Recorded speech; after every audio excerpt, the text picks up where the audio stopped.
Forget about your typical campus ghost stories. Tonight, we're going somewhere a little different. We're diving into a legend whispered in the dead quiet halls of a university library. A story about a floor that, well, it's not supposed to be there at all. So when you think of a university library, what's the scariest part? The creepy, dusty archives, maybe? Or those silent reading rooms where you can practically hear your own heart beating? Nah. According to this legend, the most terrifying floor is the one that's completely invisible. The one you can't find on any map or directory. All right, let's get into it. The legend of Floor 3.5, a place that just isn't supposed to exist. Our story takes us to the library at the Chinese University of Hong Kong. Now, everyone knows the main floors, right? But what most people don't know are the whispers, the rumors of a secret level hidden right under their noses. So what is this place? They call it Floor 3.5, or in Cantonese, Di Samsung Ban. It's this phantom floor, supposedly sandwiched right between the third and fourth floors. And here's the kicker. You can't choose to go there. There is no button for it in the elevator. The only way you can get there is by a complete and total accident. And get this, the legend is super specific about who finds this place. It's not just anyone, it's always students. You know, the ones pulling all-nighters during finals week, the ones who were just pushed to their absolute breaking point. It's almost like this floor, it only shows itself to the truly exhausted, the truly desperate.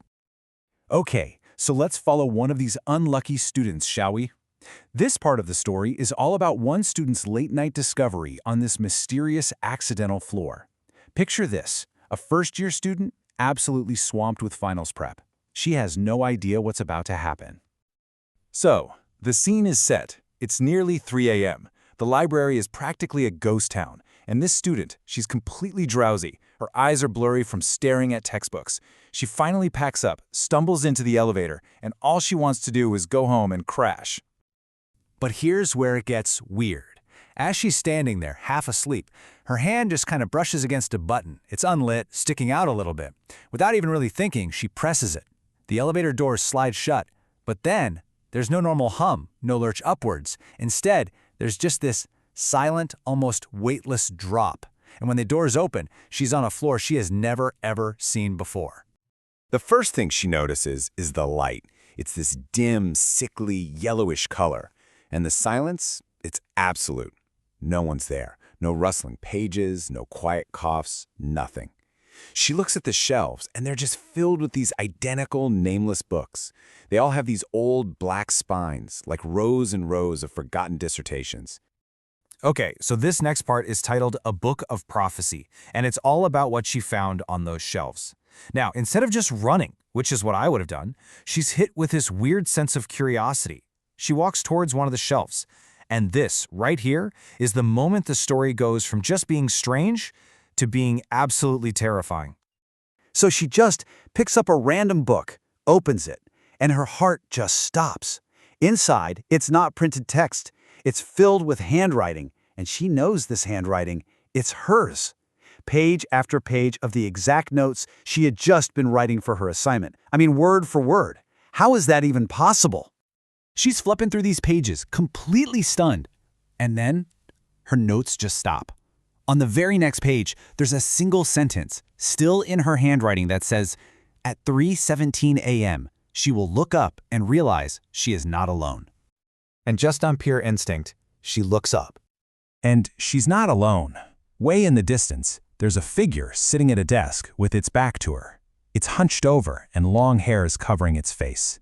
And it's reading a book, an identical black-spined book. And then, this figure, it speaks. A dry, raspy voice cuts through the total silence, and it reads aloud the exact same line she just read. Look up and realize she is not alone. Okay, that's it. Pure panic. She drops the book, spins around, and just runs. She's got to get back to that elevator, back to the real world. But of course, it's not going to be that easy. This section is called The Endless Hell of Copying, her horrifying escape. She's sprinting, full out, but the hallway, it just seems to stretch out in front of her. It's like a nightmare. The elevator doors aren't getting any closer. In fact, they seem to be getting further away. The whole place is warping, trapping her in this endless corridor. She dares to look back for just a second, and the room isn't empty anymore. It's full. Every single desk is now filled with a person. And as her eyes adjust, her blood runs cold all over again when she sees their faces. They're her classmates, all of them. But it's not them. Not really. Their eyes are just empty, black sockets.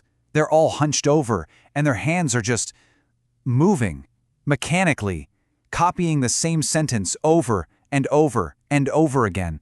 A completely soulless audience. And then they start to speak, all at once. A creepy chanting chorus that fills the room. Failed to submit, and you stay here. That's it. That's the punishment.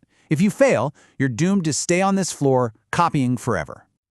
So what happened? Well, this final section is called a temporary ending.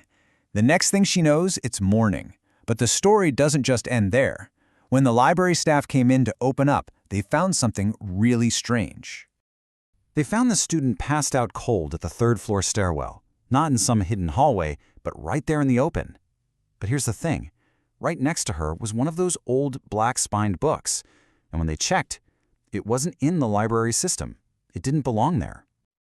So, they opened the book, and just like in her nightmare, it was filled with her notes. They flipped to the last page, and there it was, her full name and her student number written out clear as day. It's like the book had claimed her. But wait, there was one more thing. Right underneath her name, in this tiny, tiny script, was one last sentence. It said, she chose to go back for the exam, temporarily. So, temporarily, what does that even mean? How long is temporary? Sure, she got away, she got to take her exams, but the book says it's not for good. So, what happens when she's done? What happens when her time is up? The legend doesn't say. It just leaves you with that chilling thought.